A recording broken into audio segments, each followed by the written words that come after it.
Alors nous sommes très heureux et très fiers de lancer ce soir le Club Énergie. Ça rentre totalement dans les missions de la Chambre de commerce.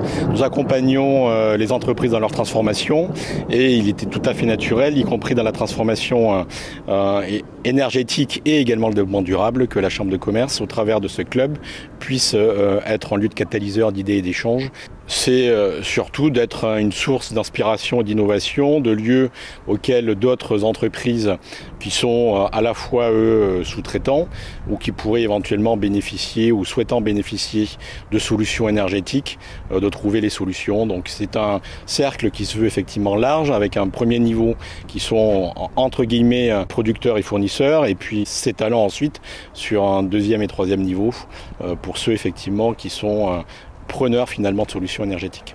Le Club Énergie a été créé pour être un lieu d'échange, de synergie et d'accélération.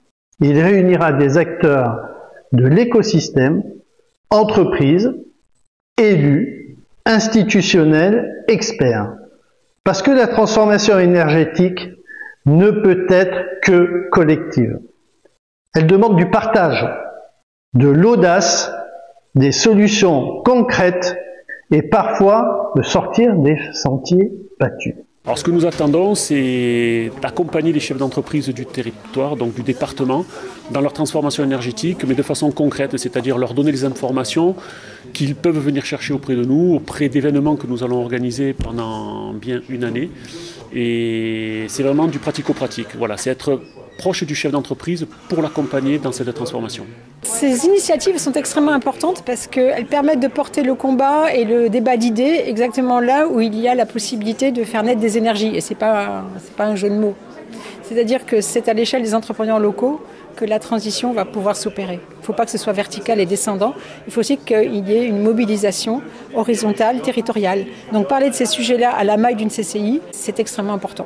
Pour moi, c'est très intéressant parce qu'on travaille avec un autre acteur qui fait partie du club qui s'appelle Enercipa, qui est une SIC, un collectif citoyen qui s'empare des questions d'énergie. Et on a parlé dans le cadre de la conférence aussi de la notion de sobriété et puis d'engagement des citoyens sur ces questions de transition. Et je pense que ça, c'est un des enjeux que pourra apporter le club aussi, c'est comment collectivement on peut aussi tendre la main à des citoyens, qu'ils soient chefs d'entreprise ou élus ou citoyens, sur ces questions d'énergie et pour penser ensemble les coopérations autour de ces sujets-là, pour que la réflexion ne se fasse pas tout seul en fait. C'est vraiment cet enjeu que je vois derrière le club énergie. On est d'une société 100% Compagnie Nationale du Rhône, donc la Compagnie Nationale du Rhône, concessionnaire historique du fleuve Rhône depuis 1934, dans l'énergie hydraulique, mais également éolien et photovoltaïque. Donc nous, Solarona, 100% photovoltaïque, on est là pour aider aux options de solarisation pour les toitures, les ombrières de parking, et les terrains anthropisés au sol. On espère pouvoir se développer grâce à l'ensemble des intervenants de ce club énergie.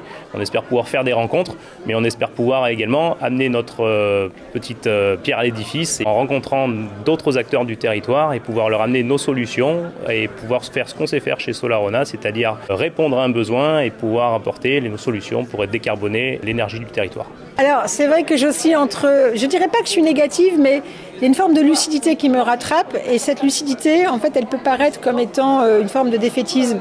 Mais au fond, je me dis qu'on n'a encore rien tenté. On n'a vraiment rien tenté, donc tout est à inventer. Et mon mantra personnel, c'est « il est trop tard pour être pessimiste ». C'est-à-dire que la posture du défaitisme ou du pessimisme, elle n'est plus enfin, c'est quasiment une coquetterie intellectuelle. C'est-à-dire que l'heure appelle à la mobilisation. Mais il faut se mobiliser de façon lucide. Il faut éviter les pensées magiques, il faut éviter les yaka faucons. Et donc ça ramène à la maille territoriale.